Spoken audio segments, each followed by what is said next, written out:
The key is not to use AI. The key is to work with AI. The idea is you don't want AI to do the work for you, but what you want to do is to spark ideas, to spark insights. And you think about yourself as the Picasso, and you're going over to this thing that has the whole world of the internet at its fingertips. AI is better and more creative than the average human being. But I think the trick here is, we're in a world where AI is making everybody a little bit above average. The idea is using AI in the sales process is about growing the pie, growing your ability to sell the pie, and selling the pie for a more expensive price. You're listening to the Sales Today podcast, and I'm your host, Fred Copestake. On this podcast, we explore how sales professionals can develop a modern approach to winning business, the application of virtual selling techniques, how to create meaningful business relationships, and much more. Why not take our free collaborative selling scorecard to see how your sales approach suits today's environment? You'll find a link in the show notes. And welcome to this episode of the Sales Today podcast, where I'm delighted to be joined by Bryan Cassady. Bryan is author of a book that I've got right into, which is called Generative Organization. It's all about using AI within your organization. Well, it's about a bit more than that, really, isn't it, Bryan? So first up, welcome. And would Thank you you like very to do much. your book more justice than I just did there, sir? No, but I mean, the shorter you say it, the better it is. Basically, the book is about We're humans and talking to AI. salespeople here, Bryan. Yeah, okay. The 10-second bit is it's about humans and AI working smarter together. And, everybody's been led down the garden path, told AI is going to do amazing stuff. And lo and behold, it's not doing amazing stuff because we're not using AI right. And the book is how to fix that.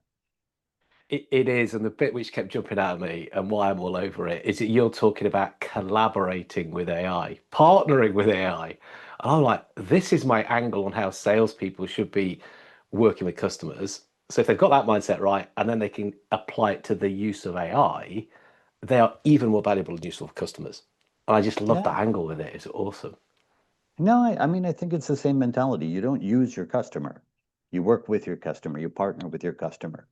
And you don't use AI, you work with AI. You don't use your intern. What you need to do is work with people and think about AI as, just a really clever addition to your team that you can use in a smart way. What you have just said there, can you just say it again? Because I think this is a big mindset shift for a lot of people. Say it again, Okay. slower, louder, whatever. Yeah. Okay, I'll say it louder for you. The key is not to use AI. The key is to work with AI. You don't use your fellow employees. You work with your fellow employees. If you want to get good results from AI, you learn to work with it with its strengths and its weaknesses. I mean, it doesn't do everything great, but if you give it the right instructions, just like you might give it a junior employee, you'll get better results. Yeah. Yeah. I mean, you could give the smartest intern dumb instructions, couldn't you? And you won't get much out of them. But if you Yeah. direct them in the right way, you're going to get absolutely tons. And that's kind of how I see what you're saying there. No, but I mean, just imagine you got a brilliant intern. You walk down the hallway and you say, you know what? I'd like you to make me a sales plan. Your intern will make you a sales plan, but it sure ain't going to be very good. And then we do exactly the same thing with AI. You say, look, I've got to sell this. Make me a sales plan. Of course, it doesn't give you a decent sales plan. You have to give it context. Yeah, I suppose, yeah, like a sale. It's like go and make a sale. Right. Well, Yeah. what does that even mean? I would break that down into a sales framework, the value framework, validate, align, leverage, underpin, evolve. So we're Hmm. going about the right opportunity, which leads to the right research, which leads to the right conversation that then will give you the right solution and drive the right outcomes. And I think if I understand well what you're saying there, it's like, yeah, be a bit more specific, break it down and sort of chunk it smaller so that the AI has got some hope of being able to give you what you're looking for. Yeah, and it's also like in the sales process. You're starting with an objective, and you want to work towards that objective. If you're using AI, You start with an objective. What is success? What is not success? What are the guardrails? Where do we go?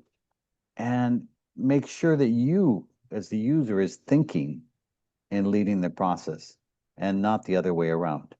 I mean, the common remark I get from CEOs is, oh, AI is fantastic, but I really feel in the end, I'm working for AI rather than AI working for me.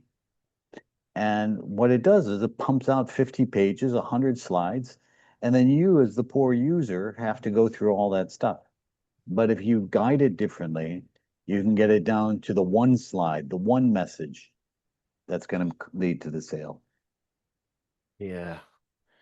Because I mean, within your book, you're talking about building a whole organization with AI driving that and helping it. And I'm like picking that bit, going, "Oh, I love all these bits. Yeah.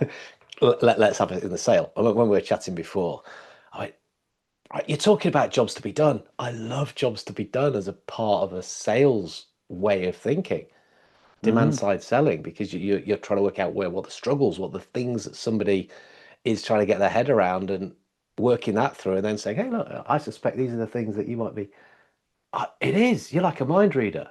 Awesome. I Hmm. mean, so for me, that's smart thinking from a salesperson point of view. But you could use your AI friend. Is that a weird way to think about AI? Think of it as a friend, a buddy, a colleague to help you get your head around that. You could use that, for example, couldn't you? I mean, the best way I've come up is think about it as a muse. Okay, Right. I do this talk about Picasso using his muses and things like that. Of course, he used his muses differently than we use our muses, but the reality there, Oh yeah, there's some interesting podcasts on that. but the idea is you don't want AI to do the work for you, but what you want to do is to spark ideas, to spark insights, and you think about yourself as the Picasso, and you're going over to this thing that has the whole world of the internet at its fingertips, and you can ask it any question. Just make sure you're asking it questions that are going to help you. Yeah.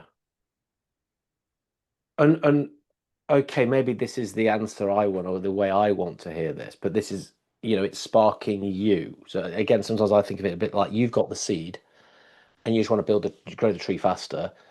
You can Mhm. then use the AI to grow the tree faster, but it's coming from your thing at the beginning. You're amplifying yourself. Because Yeah. again, if I'm right, otherwise if you're looking for the inspiration, the pure inspiration and the creativity from AI, you're going to get average. Is that fair? Partially true. Actually, AI is more creative than the average human being. The reality is most ideas are combinations of things that exist already, and the Right. evidence there is around 97% of ideas actually exist already. And in that world, AI is better and more creative than the average human being. But I think, the trick here is, we're in a world where AI is making everybody a little bit above average. It's giving us a lot of information, a lot of stuff coming back. And the trick is now to going from becoming an average salesman, above average salesman, to an excellent salesperson and being able to guide the process because you need excellent people to guide above average people. When you say guide the process, what process do you mean? Ah, that's a good question. I don't have an answer for Well, you. well, I no, would say, because there's different levels, I think, on that. If you'd have said the sales process, I go, yeah, that's cool. Because again, it'll make you slightly better. A good salesperson would guide the buying process. And yeah, I think this is where we can really use the AI because we can use it to understand our customers better so that then we can help them on their journey to buy stuff. That's a bit more of a so- modern view on selling compared to the, hey, let me hammer home this stuff I want you to walk off with, even if you don't need it. no, I think if you take your sales framework, and there's lots of sales frameworks, but essentially what you're trying to do is you're trying to augment the amount of value which is there for your end user, and you're trying to capture more value. And you have a process which you're going through, and the smart use of AI is to help you every step of the way to make the whole thing work better. How do I find more value for Fred? How do I give him more of what he wants? How do I present this in a way he understands it clearer, faster, better? And equally important is how do I charge him more for what I'm selling him? So, the idea is using AI in the sales process is about growing the pie, growing your ability to sell the pie, and selling the pie for a more expensive price. I love that. Yeah, because the angle you came in on that to start with is how do I find more value for my customer? And that's got to be the beginning point. That the other bits will, or it's easier for them to fall into place after you've done that, isn't it? Yeah, Um, okay, so I just like to explore a tiny little bit more the mindset. So the mindset for using AI. So I want to make sure that I already kind of get all the good stuff that you talk about in the book around that. And then perhaps if we do a real dash through the framework, if I get it right this time. yeah. Just you could do this, you could do this, you could do this, you could do this. Like five kind of practical tips people can go off and say, hey, this is cool. But yeah, that mindset. I just want to go a bit deeper in that. So you've talked about you're partnering with it, you're collaborating it, you're using it as your muse. Yeah. Okay, how? What can we actually do to help that part of the process? So, the average user uses AI like a vending machine. You walk up, you say, I got a question, you put your coin in, and it gives you an answer back. Okay. What you need to do is you need to think about it in a different way. It's not a vending machine. It's something that you're working together with. You're trying to define, what is the question you want to ask together. So, for example, one of the greatest things I see is, you know what, I want to sell something to this client, but I don't know exactly what to sell. Ask me 20 questions to get me in line with what I should be going to. So the AI is not a vending machine at this time, but it's a question answerer, asker. And it's clarifying your ideas. The second thing is, one of the things we love to do is we get excited. We get a response back. We get an email. I say, "Wow, that's fantastic!" And the first couple of times I use it, "Wow, it wrote me an email. I don't have to write it." But there's something in AI which is really cool. It regenerates things. So in fact, instead of taking the first version, say, write this again. Write it from a different perspective. Write it a different way. And then, for me, the golden ticket, if I will, within sales is I've got a sales proposal and I'd like to present it. Now, what I'd like you to do is create some different personas and different people in this organization and tell me how they're going to react to this. Give me positive feedback, give me negative feedback, and give me a set of recommendations. And that's a long ways from going to the vending machine and saying, give me an answer. It's changing the way that you work together, just like you might work with a really clever partner in the office. These are three cracking uses. Absolutely. So the first one you said is about defining the question and Yeah, get AI to ask you questions to help you think. yeah. That's a salesperson's job with the customer. So, look, if you're not comfortable with that as a concept, that questions are to help you get your head around something, there's something else you need to do. But use the AI to do that, to bounce your ideas. So then it's like, I'm going to the customer and I'm clear on the stuff I'm going to ask. Because the AI has coached me. That's coaching, isn't it? It's coaching. Hmm. The next thing I bang on about, anyone who's been on training with me going, oh God, I can see where Fred's going with this. Perspectives, insights, coming at it from a different angle. The one I love is tell me a non-obvious thing. The obvious stuff, you go in and everyone's talked to the customer about that. Tell me a non-obvious thing that they might not have thought about. Bang, hey, have you thought about this, Mr. Customer? Amazing. Yeah, I am, aren't I? But it's No, but helping them to think. Yeah. so this is actually a great prompt I use with a lot of companies. It says, look, I'm doing this, and what I'd like you to do is I'd like you to ask me questions until you found something which is non-obvious in what I'm selling or presenting.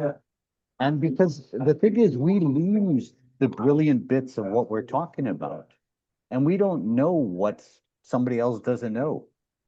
And using it, in that interactive way, you can get a new perspective.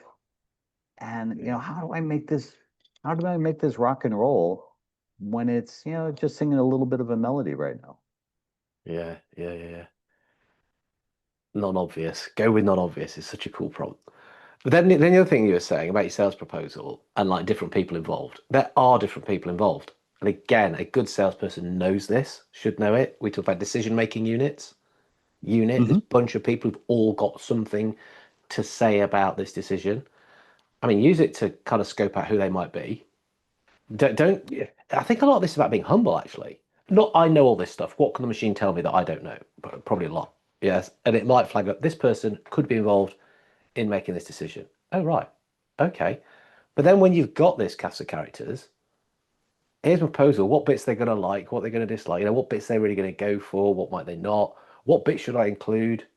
Yeah, what would be the personal, perhaps, objectives of them? It's really putting those ticks in all those boxes, isn't it? Yeah, And making but I sure mean, that everything's covered. but you know, as obvious as that is, I see 1 in 50 people do this. It's not, it's not common Fair. process.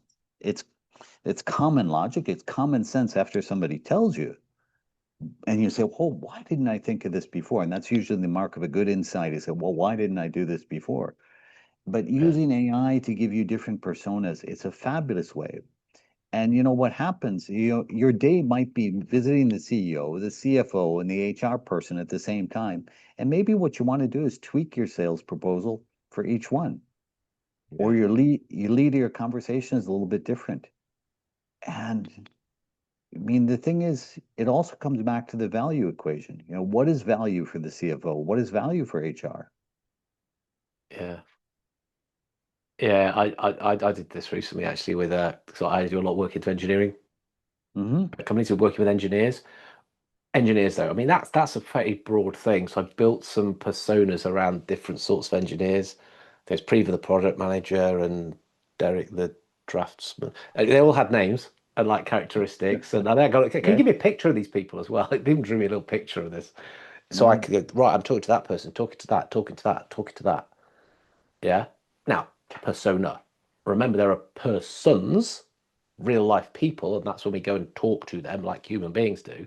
Yeah. But we're just in a better place to have a better conversation, aren't we? Yeah. Actually, a persona that I saw somebody come up with? He called it Honest Fred. He just happens to Did be he write a Fred book today. called Ethical Selling? No, no, no, no, no. But basically, he created a persona because AI is a people pleaser to a certain extent. It's written that way to say, "Oh, wow, that's a good question." And he created a GPT called Honest Fred, and Honest Fred is there to catch him on everything that he's short and to give him brutally honest feedback that he might not get from anybody else. And, this is fabulous stuff. And, the thing is, it doesn't hurt when a computer tells you you're an idiot. It hurts when your colleagues tell you, but computer tells you you're an idiot. Oh, well, I'm okay with that. I can move on. And being told where you're missing out is really valuable.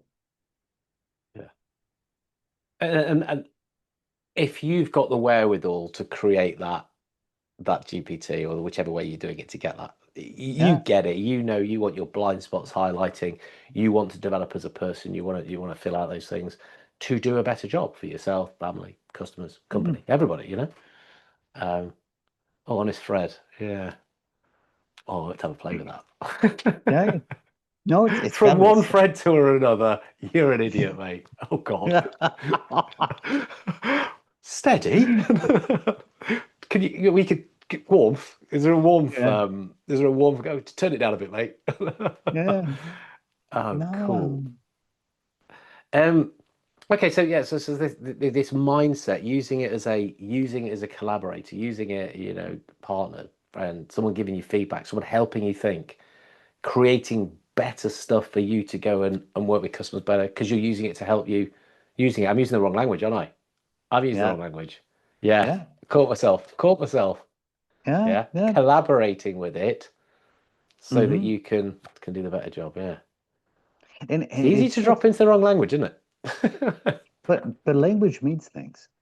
The way Ah, that we talk determines how we think.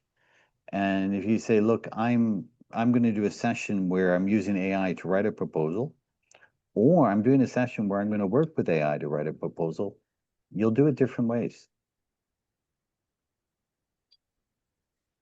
it. Yeah, that's a real biggie. Because there's that thing, isn't there, about saying please? Well, I, I mean, my reason for it is because I seen Terminator as my favorite film when I was a kid. I know where it's going. But does that change responses then? Because what you're saying there is depending how you're looking at this assistant, yeah, Hmm. how you interact is going to change the outputs, as it would if you were talking to somebody, if you saw them as a servant, if you saw them Hmm. as an equal, if you saw them as a superior. I don't, I mean, there's no evidence that adding please to your prompt changes anything in the way that AI reacts, but it does change the way that you think. Because when you're asking please, you're working with it. And when you say, give me this, you're using it. What about when it's hallucinating and you've asked it please and it does something? Because you would have an idea of the answer, I suspect, normally that you'd expect from your colleague. And if the colleague keeps coming back with nonsense, you're going to start getting fed up. You go, look, no, stop it. Does it respond to being told off? Yeah, it does. It's Right. actually, I mean, the thing is, there's a series of prompts that you can use to actually get it back on track. One of the most important is, look, what you've given me is just plain wrong. I'd like you to stop and I'd like you to think about why that's wrong. And what you're doing is AI is only there predicting the next thing. When you add that to the conversation, you've just changed what it's thinking about. So it's it's just like you're talking to a colleague. Say, this is bollocks. I mean, this is no good. And they're going to say, well, I'll be more careful about the next thing I come out. And it's a bit of a danger to personify or what's the actual academic anthropomorphize AI because Oh, it's not a human being. But what you do is you set the context of where you're going. And I think that's a really important thing. yeah. And one of the things that you were talking about here is the hallucination issue. Right now, I don't think it's that big of a deal because we still have smart people that are able to read the output and say, look, that isn't right. The scary thing for me is in organizations when you stop doing the training, you stop having people with the practical hands-on experience with the clients, they're going to lose the intuition to catch the things that are not right. And the hallucination is going to be a bigger and bigger issue. And the biggest recommendation I give to companies right now is don't stop training because AI can fill in the gaps. Train harder because you need to know where the gaps are. Yeah. Yeah, I mean that's how I'm working at the moment. So if I'm going to introduce AI piece of thinking, AI tool, a GPT, way of using it, whatever, working with it, Yeah. I'm learning. We do the hard yards first. We have to train the stuff that you need to do with your own human brain to understand what it is that you're trying to achieve, have some kind of idea of what that's going to be, and then you amplify it, you turbocharge it, and you get all that good stuff out of it because you know what you're Mhm. trying to do. If we went straight to that, yeah, we'd save a ton of time. We could whip through stuff, but I'm not Mhm. sure people would know why those results are what they are and what they're useful for, and even how to use them properly because you've not gone through the stages of your own thinking for it to make sense. Yeah. No, I think one of the things that we miss out as people, as human beings, when we work in groups, is we miss out on that upfront stage, the alignment, figuring out what we want to do. There's a great statistic out there showing, when things go wrong in an organization, only 6% of the time it's your people's fault. 94% of the time it's the system's fault. When you don't define the system, when you don't define the objective, things go wrong. And the starting point, of being a generative organization is not just about working better with AI, but is working better with your colleagues. And the good starting point for things is figuring out where you want to go. And you say, this is what we want, this is what success is, and this is how we can judge if we're getting closer to success. By the Yeah. way, if you're What looking are for the those? What are look, those numbers when it goes right? 95% us. We're brilliant. Yeah, That's what it is on of course. proposals. Salespeople listening to this know that when you write a proposal and you win it, it's 95% because you're ace. If you Yeah. don't, well, it's someone else's fault, not yours. No, but I do think, I mean, the logic there is we tend to blame people and we overlook at the individual, and actually individuals work within a system. And it's how you get all the pieces and parts to fit together. The example I give to people is I think about Starbucks. Starbucks is great. I love Starbucks. You come in, there's the right music, the right sound, the right people. But if your table's dirty, everything's broken.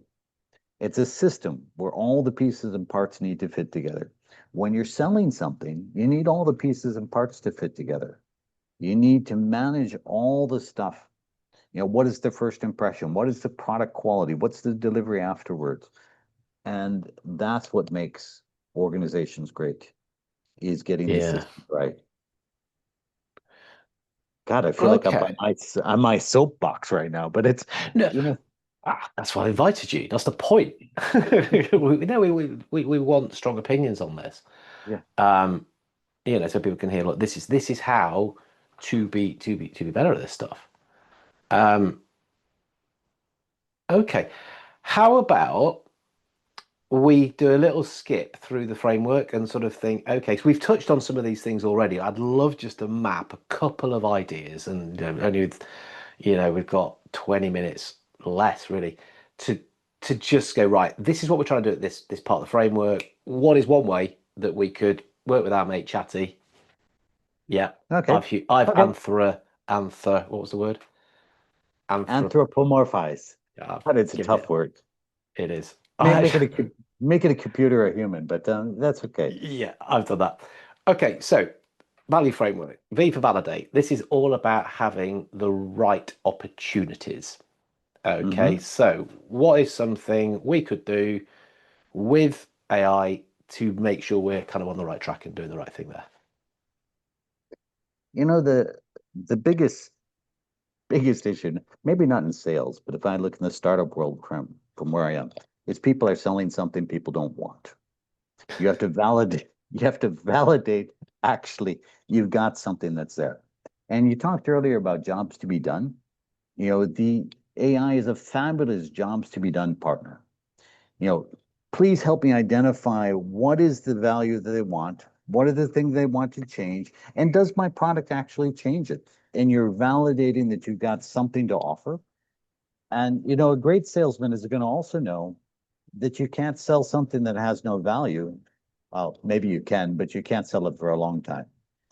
So the starting point there is, I think, is using AI in the process to validate there's a real need and there's a real solution. Yeah. Jobs to be done is such an awesome framework. Sometimes do pain price type thinking, Yeah. or what pressures are people under, what the impacts of those, but just have a conversation with it about that stuff. What is my customer getting frustrated with, annoying with, struggling as a job to be done with, isn't it? Yeah. Yeah. What are they And like? Yeah, what would be great for them? Normally moving away from pain though is slightly stronger, isn't it? So, or a lot stronger. So so something you might not know about. Have you ever heard about Notebook LM? Do you know what that is? yeah, yeah. Okay. To So, explain for those that haven't, I mean this will probably blow the okay. socks off, but Okay. No, shoot, you've got uh, to do something that's the following. Take 25 proposals that the company said no to, take five that they've said yes to, load it up to Notebook LM and say, look, what do the 25 have common? What are the five failures? Or what do 25 failures have common? And it'll actually give you a little podcast yeah, and where you can listen to it in the car on the way to the client, talking to you about why yeah, you succeeded in the past. And it's absolutely brilliant. But you can also upload 1,000 emails and tell me, what does the customer want here? What is their underlying need? And it'll pick out the needle from the haystack a lot better than we as humans, because you're running late. You didn't have time to reread the hundreds of emails the client sent. it Um, is. It's awesome for research. Have yeah, a read of all this and just tell me. And yeah, the quality of the podcast is outstanding. It's amazing, yeah. isn't it? Um, okay, good. Right, you give me about three or four different ones for that. Brilliant, love it. Value, Okay. value, value, value. Right. So align. Align is all about doing the right research. Actually, you've pretty much jumped into the next phase. That is a great way to do research, isn't it? Get a ton of stuff about Mhm. clients, whack it into Notebook LM, create me a little podcast. I'm going to take the dog for a walk, and you're going to tell me all about the stuff that would have taken me hours and hours and hours to read. Yeah. And my secret sauce there is actually I do deep research with Gemini, ChatGPT, and Grok, and then I Yeah. upload all three to Notebook LM, and you get a podcast which is, it's, referencing 500 different websites, maybe 50 different documents, and it's all coming out together, and you get yourself on the right track pretty quick. Yeah. God, I wish I'd had this when I was a young salesman. Wouldn't it have been amazing? Jesus. Oh, if we could time travel and go back, could you know, they got such insight. I mean, another one I would add into that is, yeah, using whichever favored platform. I like respect analysis, so regulatory, Mm, economic, social, political, environmental, mm, competitive, technological. Look mm. at my customer and these change drivers. What is going on in the world that might be impacting them from this? Yeah. External, Yeah. driving them internally. You now talk about something you can't argue with around something which is going to be an interesting discussion. Bang, happy But, days. but Fred, there's an important part there, and that is when you find something that works, repeat it. Because actually, what we do is we do it and say, wow, this is amazing. And we forget about it. Take 2 minutes when you're done, document it, put it someplace, put it in a folder, and come back to your respect framework. So the next client, you can run it again. Make it part of your process, your Yeah. own process. This is my prep process. Yeah, Yeah. it used to take us hours. Okay, still use an hour, but you can do Yeah. so much deeper, so much deeper, so much better. And Um, the idea is coming back to the system view. How do you make every piece of the part run better? And you say, look, you got your value framework. How do you do V, A, L, U, and E better by doing each process bit a little bit better? Aggregate And marginal gains, yeah. or Yeah. how do you avoid making a big mistake on one?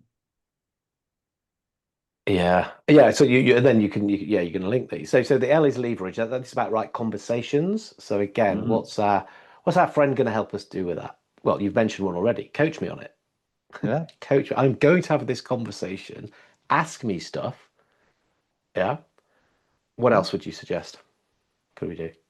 Um, at the risk of offending a lot of my sales friends here, you talk too much. We talk too much. All And right, honest Fred. Is honest Fred you? It's not even a um, GPT. It's you on a keyboard behind it. no, but Jesus, the thing is, our clients don't have 20 minutes to listen to us. The Yeah. most, the best use I see of AI is let me sit in my car. I'm going to talk for a bit. I do my sales pitch. I do it on all the way to the client, and I talk for 20 minutes. And you say, now tell me everything I said in 1 minute. Yeah. Yeah. Fabulous. Yeah. Wrap it up into an impactful statement, as in that they can see, wow, this is worth talking to you. And I would say, and help me ask better questions. Yeah. What question should I ask? And I think this is where people need to get over their ego. Oh no, I've been in sales for ages. I know how to ask a question. What, why, when, Hmm. where, who, how? Boom, got it, sorted. Come on. It's, That's it just the is, language pattern. Get into this high gain question and get help on how to ask stuff better. yeah. No, and I think the highest sign of intelligence for me is somebody who comes at a problem with a new mind Yeah. and say, I haven't thought of this before. Oh, maybe I could get better at asking questions. Those are the people that are growing. The people who haven't are doing the same thing the same way for 20 years. It's not fun either. No. Comes up problem in your mind. Awesome. Next bit, underpin. Underpin is about the right solution, putting the right proposal, presentation, and stuff together. Again, Mm. what could we do there? Oh, sort of like the message one, but I think, Yeah. the other thing that comes up is there's an 80-20 rule. 20% of your features deliver 80% of your value. So how do you package that right 20% so people don't misunderstand it? And equally important is how do you get it so that people can't misunderstand? And a lot of time the saddest thing for me is when people have the right product Mm. and it's the customer needs it, but they can't sell it because they haven't communicated the value. You haven't crossed the bridge. Yeah. Yeah. Again, now I sometimes get a bit bullshit. I know it's hard to imagine. But people who say, oh, you record everything and you can put it in and then it's going to spurt out what the answer is going to be. Look, not everyone has got recorded calls. A lot of people Yeah. actually sit in real life meetings with real life people. They walk around Mm. like offices That and still factories and happens. things. Yeah. Yeah, it's good fun. It's brilliant. I love it. So you can't, if you are recording stuff, then yeah, you can pull out a lot of Mm. the goodness. But yeah, I love that idea of, just tighten this up. This is what the customer's all about. Have I written it right? Am I hitting the right things that I think they're valuing? Yeah. So something Okay. I do in these old-fashioned human meetings, once in a while, I put my phone on the table. And once in a while, my phone is recording the meeting. And once in a while, I'll come back to it after the meeting and I'll say, look, was I asking the right questions? Yeah. Did I understand them? Um, and how should I come back on this afterwards to show this person was important to me? So it's not to violate the person, but it's actually saying, look, I might have missed stuff. And we tend to, as human beings, we don't deeply think a lot because deep thinking is hard. And we don't question things. But I think, evolving your relationship is questioning, does he really want this? Or have I just been selling this to him for the last 20 years? Yeah. Yeah. No. So you're using it to make your proposals, your conversation, make everything better. It's coaching, using it to crunch a lot of data to No, coach you. no, but it's just a eavesdrop on what you're talking about and say, look, did I really understand him? The thing is, a lot of times people feel misunderstood. And for me, the mark of a great salesperson or marketer is you as the customer feel insanely well understood. They Yeah. get me. And when they feel that you get them, they will do whatever you ask. All the way through the process. That's why we're using it to prepare what Yeah. what jobs to be done have they got, what pains have they got, what are they trying to do to open up the meeting by indicating that we've got an idea of this, probably actually getting the meeting using that, Yeah. kickstarting the meeting, say this is what we're here to discuss, really discussing it, finding yes, that is what it is, and they're going, just in the process of talking, you get me, yeah, and then in the proposal, yeah, that's what I said, and that is what's helping me move forward. I Yeah. like to use it actually to, if you've got a big chunky proposal, is to go, right, can you analyze this and can you put it into 3 bullet points I'm going to put next to the price? Because that's what Hmm. everyone reads first. So you've got to have your retaliation in first. Bang, but you're getting this. All right, yeah, I'm going to read your massive document Yeah. now. Yeah. Cool. Fred, I wish I'd seen you earlier in I used to be a salesman. In fact, I paid my way through university, traveling to boat shows around the US selling sailboats. And Awesome. Why did you stop doing that? That sounds a fantastic job. yeah, that was fantastic. But how many boats can you sell? I mean, at a certain point in time, it gets tired. But the thing is, what I remember is in the trainings that I came back at that time, is what you're doing is you're selling value. I was selling dreams. I was selling something that people want.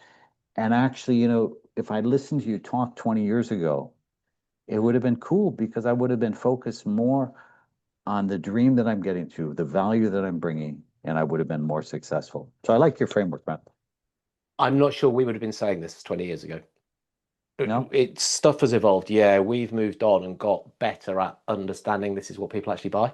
So I was Yeah. trading 20 years ago and the message was slightly different. Yeah. Mm.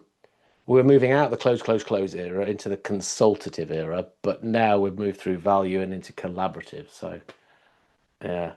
And then the evolve No. piece is, like we said, it's outcomes, which is kind of jobs we've done. It's like the kind of the outcomes. What I've said here, are they getting these outcomes? Is this stuff that they're doing? So No, but I um, think the world is getting harder.